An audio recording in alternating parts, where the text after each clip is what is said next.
I'm gonna be honest with you though. My mom, she was on drugs. She was on drugs when I was born, and I was told that I was on my deathbed.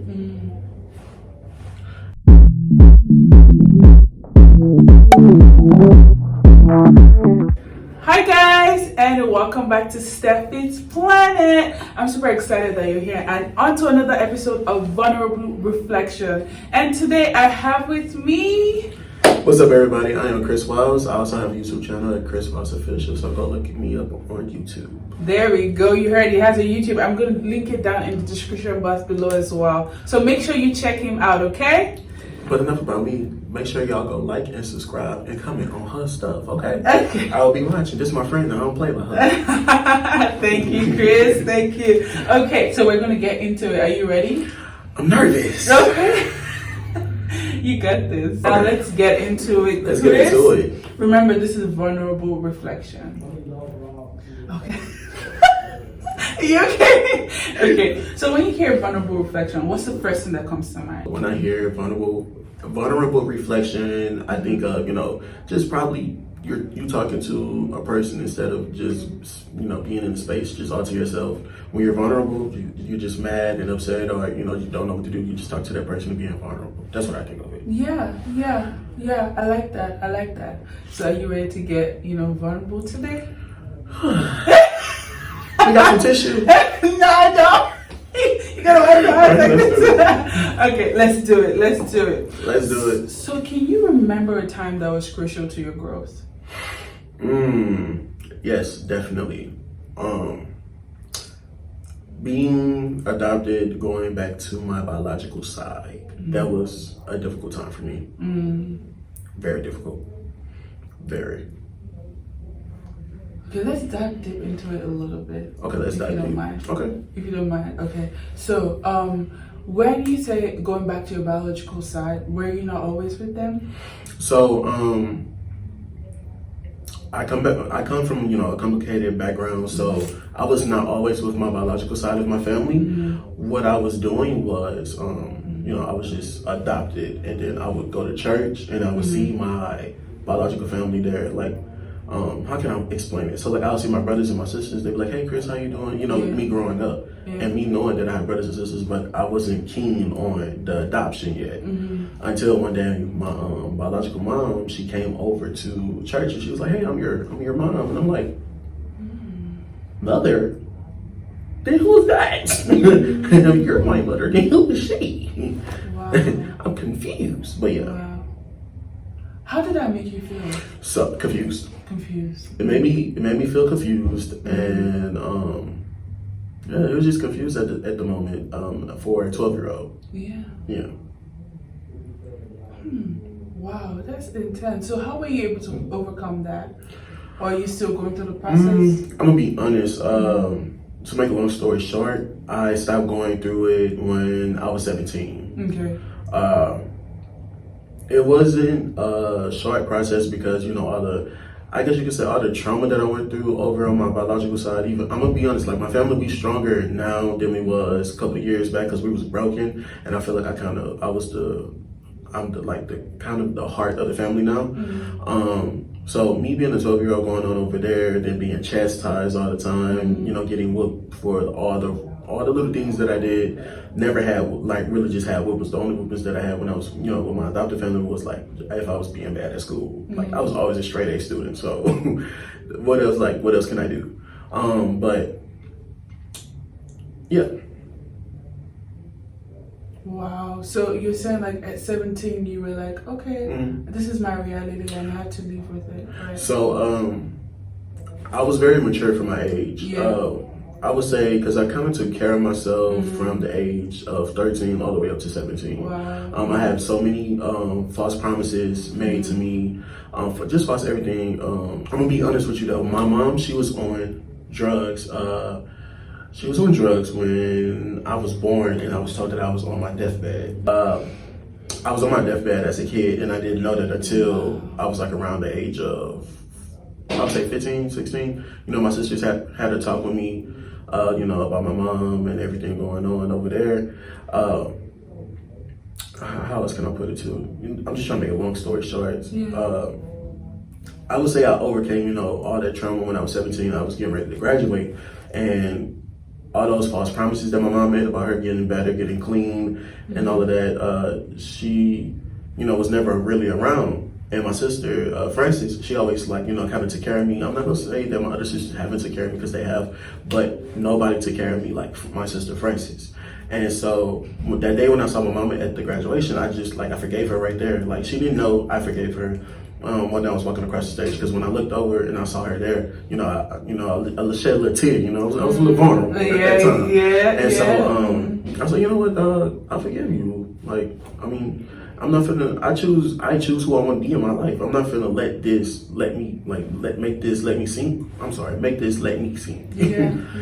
And I just refuse to be one of those people that just dwell on the past. Oh man, my mama wasn't there. Oh man, my biological dad wasn't there. But from one and two things for sure, that I never felt motherless. I never felt fatherless, because I always had adopted parents. They took care of me from afar. Even though I still know there's like still some undercover pressure that they have against me. I do feel that. And we'll talk about that in a minute. But yeah, that's how I overcame it. I just overcame everything at the age of 17 when I was graduating. That's good. That's good. And I think what makes you you is your unique experiences. Definitely. And no one can share that with you, right? Not at all. Exactly. Nobody can share. Can't nobody tell you what you've been through other than you. Can't nobody tell you how to be you but you. You know? That's right. Because when people be like, oh, I don't believe that, this, that, or like, you know, the stuff that you've been through, people like, I don't believe that. Yeah. What you mean you don't believe it? You don't gotta believe it, buddy. Exactly. It wasn't you. It was me. It was. You don't always look like what you've been through. That's what I feel like. That's what they're trying to say, but they don't have better words for it. Like, you don't look like what you've been through, and like it's more like they don't believe that you've overcome this much, you know. But you see, Chris is an overcomer. See, I am very much an overcomer.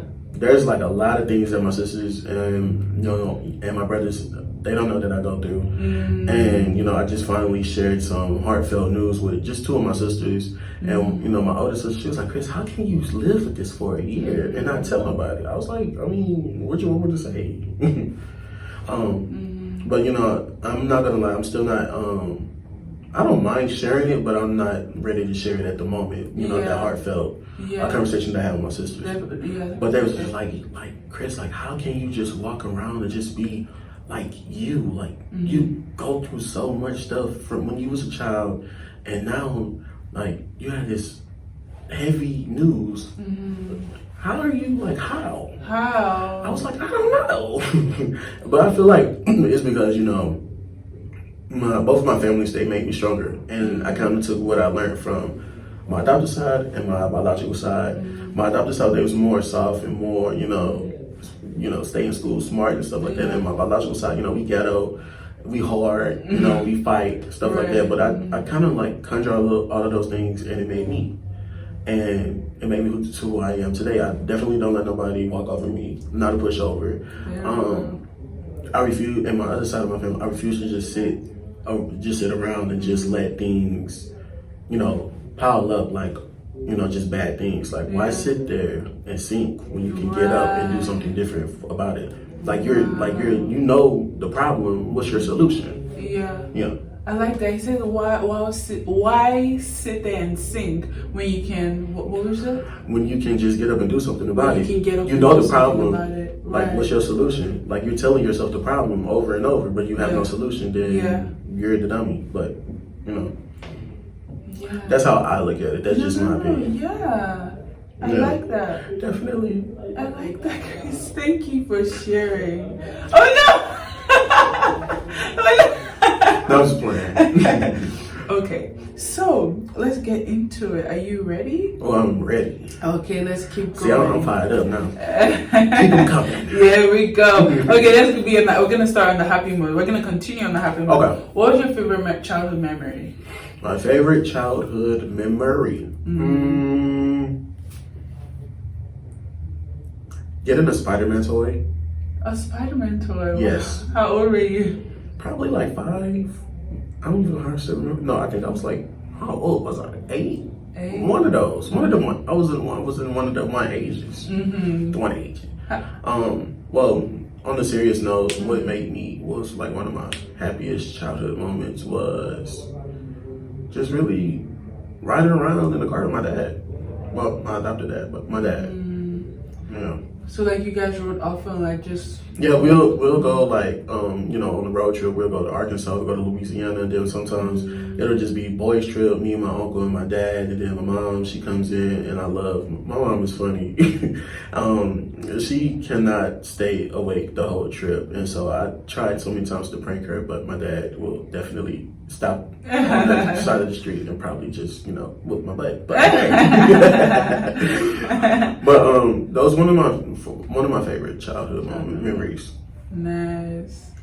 It's always nice to have like parent-daughter or parent-son time. Definitely. Yeah, I could definitely relate. What about you? Like a childhood memory that left you broken? Well, I think you already said something about Well, that. I can clarify it. So I would say something that kind of left me broken, but I'm gonna be honest, I think I'm fixed up now. Okay. I ain't broken no more. But There we go. what left me broken was when my mom, she told me the grass ain't greener on the other side of that family, on that side of the things. And then when she said that, all hell broke loose, and that left me broken. And I used to always picture myself as this little 12-year-old kid getting pulled every which way, and my dad and my mom giving up and walking away from me to leave me here with these demons. That's what I used to think of my biological family at the time. And so, I came over there at the age of 17, and I used to hate it. I used to hate my mom, my biological mom. It was crazy, but Nah, I'm glad you forgave her that graduation day, right? Yeah, I forgave her. Yeah, I did. I really forgave her. That what made me forgive her was again because of all the false promises that she made to me growing up. Oh, I'm gonna get you some more school clothes. I used to get bullied because I used to have the same clothes on every time. And I used to compare, me living on my biological side and on my adopted side. Like, dog, I didn't have to want for a place to stay. I didn't have to jump from pillar to post, from sister house, brother house. I didn't have to do that. I didn't have to worry about what kind of shoes I was going to wear the next day because she always had clothes. But it was just one thing, and so that kind of made me, more humble because what I realized is just that, how can I put it? I would say what's given to you can be taken away from you in an instant, basically. That's what I'm trying to say, but I was going to go somewhere else, but that's along the lines of what I was trying to say. So, Yeah. Well, thank you for sharing. Definitely.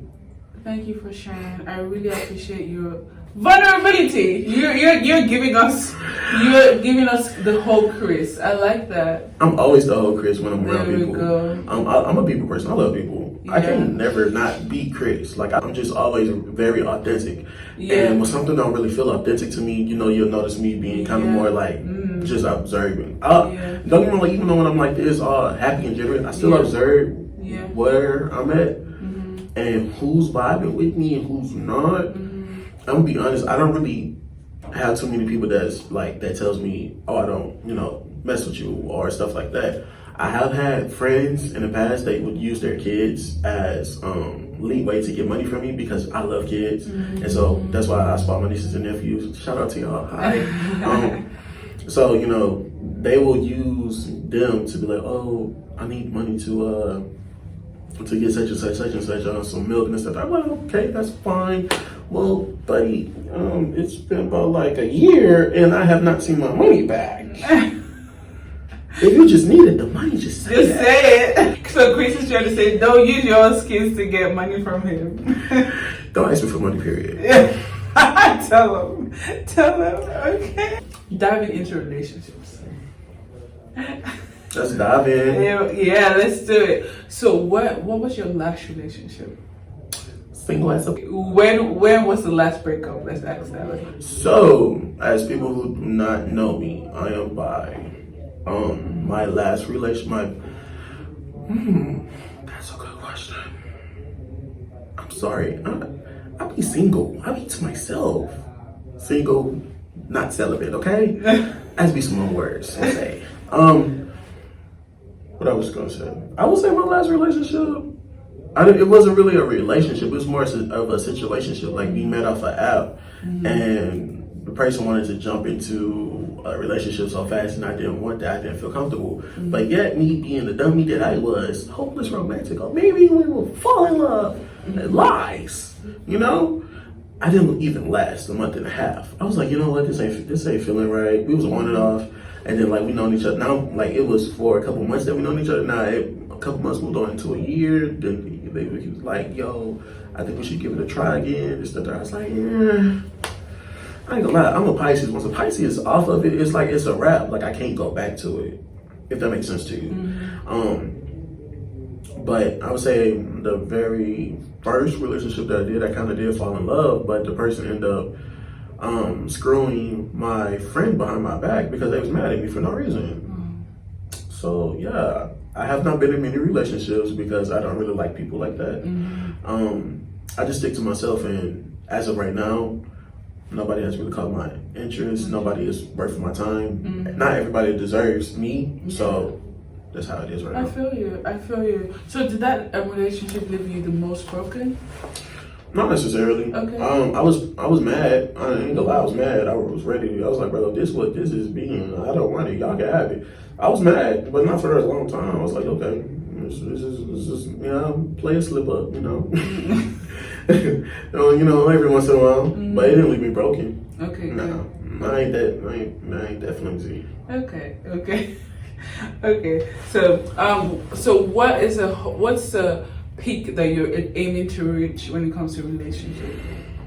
That is a good question. God, this woman here is phenomenal. Okay, to answer your question, what is the peak? Like, if you can explain that a little bit So, more. for example, like, what's the highest high of a relationship you're trying to get to? Like, okay, I've gotten to this point and I'm comfortable, I'm good, I love what I have right now. I'm gonna try to answer your question the best way I can. Okay. The peak that I'm looking for in a relationship, really and truly, is the person to love themselves and what they do, and then me. Yeah. If that makes sense. No, that makes sense. Yeah. Because if we're in a relationship and, you know, I do what I do and, you know, my career is booming, I still love you. Don't think that I don't love you because I'm doing this. Like, there's a medium that we can discuss and meet too. You know, I guess it was just unconditional love. There we go. Yeah. I like that. Unconditional love. So what do you have to tell people that are looking for relationships and they haven't gotten to a point of like self-love? So I'm a huge person of self-love. So I'm gonna say this: if you do not love yourself, how can you love somebody else? Good question. If you do not know who you are, how can you know somebody else? How can you love somebody else unconditionally when you don't love yourself unconditionally? You know? Yeah. That's my advice. Definitely love yourself first. Yeah. And I know that sounds so cliche, but I'm telling you, like, I love myself to the max. Like, I can talk about myself and people are like, oh my God, don't do that. Are you okay? I'll be like, yeah. I mean, I understand that I look like a big old Wreck-It Ralph, but I don't believe it. I like being to myself a lot, and people who know me, like, dog, I will go on my birthday, I will go and buy me something and, you know, and be like, oh, Chris, you should have. Love it. You know, I party by myself, and, you know, my best friend knows that. You know, all my friends know that. They be like, oh, Chris at home. Oh, what Chris doing? Oh, probably either playing his game or listening to music. I have a whole party by myself. You know, even though the neighbors thought they heard a lot of people in my house, but it was just me dancing. I stay upstairs, and plus I'm heavy, so I sound like about 10 people. So yeah. Okay, so let's dive into like, what would you change about yourself? Even if I hear nothing from everything you said, but what would you change about yourself? It's okay to say nothing. What would I change about myself? Yeah. I would say my patience. Okay. That's one thing I'll change. Everything else is cool. It's just my patience when it comes to certain things. I'm very impatient. So how would you like your patience to be? Like more patient, or Like I said, it just depends on the situation. Be more patient. Be more patient. Definitely. Okay. So tell people, like, what are you doing to get your patience good enough? Meditating. Meditating. Yeah. And people have different ways of meditating. People can listen to music, and I'm telling you, like, music. I love music. I have an ear for music. I love music. But sometimes I do guided meditations on YouTube, or I'll lay down and go to sleep while listening to meditations. So I just got my apartment back to myself, so now I will be doing a lot more meditating because I need it. I feel like I've been spiritually drained last year, and I need that meditation. Yeah. Have you experienced church hurt, and what was the experience? Church hurt? So I have experienced church hurt plenty of times. I was a delinquent kid on my adopted parents' side, and everybody used to lay hands on me because I was so bad in school. Like, I used to be the center of attention. Like, even though everybody loved me at the church, but I used to get judged a lot. And I'm pretty sure if I go back, they will judge me now. But I mean, let me not even say that. Probably not. Like I said, everybody loved me at the church. It's just me growing up in college, I learned some truth about, my culture. And so I want to keep on, with that. If that makes sense. Yeah, that makes sense. That makes sense. Well, it's definitely so sad that people church hurt is something very, very, like, it's like some people are not able to heal from it. Definitely. I mean, yeah. Really and truly, church hurt. I wasn't really hurt that bad. It was just more of like, my family. I feel like my family kind of been expelled from our favorite church, but somehow, some way, the love is still there for me. If that makes sense. But like I said, I just learned some truth about my heritage, and I want to continue, the spirituality, because I do have a spiritual guidance, and literally everything she says has came into fruition, and we're gonna get into it later. I could get deep. I could talk all day about it. So let's move on. Okay. But funny enough, we've actually come to the end. Is there anything you want to share with everyone? What I want to share, since this episode is about mental health, I just want to say, if you need help, get the help, because I do have a friend right now in Nebraska. How I don't know how to reach, and he's going through it mentally. I feel like he lost it when his mom had passed away. So I want to say, just take care of you. Take care of you more. Put yourself first. It's okay to be selfish towards others, because I am a guilty people pleaser. I used to love to please people, but I'm not going to do that no more. I've been stopped doing that for like half a year now. That's good. Ain't a long time, but hey, just gotta start somewhere. There we go. But I refuse to be a people pleaser. I'm taking care of me, and I'm putting myself first, and it's all about me. And it's okay to be selfish there. So that's my advice to you guys. There we go. I like that, Chris. I like that. It was so nice having you here. God, she about to kick me off, y'all. No. She ready for me to go. No, it was so nice. You know what? I want to say, I love the way you're growing your channel, and this is like one of my first collaborations with somebody. Wow. Talking about mental health, and I'm so glad that I was able to be a part of it, because I feel like there's a lot that I go through mentally, and people don't realize what I go through. And people who know me, I'm a big personal energy, and like if I'm not feeling right, y'all will feel my. Anyway, back to what I was saying about you, Steph. Thank you for having me. I love it. I would love to be here again. Yeah, we should. We're gonna have another collaboration, definitely. Right? It was about hair. Oh yes, it was about hair. So exactly. I'm just waiting for when she called me, because I be in the mirror trying to get the back of my head, and dog, it looked like who did it. When I'm back there, I do my own hair. Yeah. He does his own hair. What? Oh Lord. He always looks good. I tell you all the time, like your hair. He's always changing his hair. It looks so good. Show him the back. See, it's coming. No.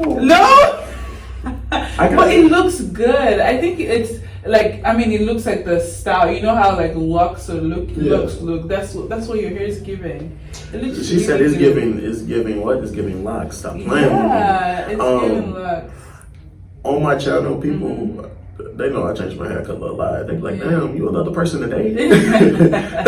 Sir, your hair gonna fall out. I hate when people tell me that. I'm like, my hair's not gonna fall out. The time that you see me be the time where I've been had like that color for like a month or so. Yeah. Like for months now. And when I went gray, I was gray for like 2.5 months. And I love that.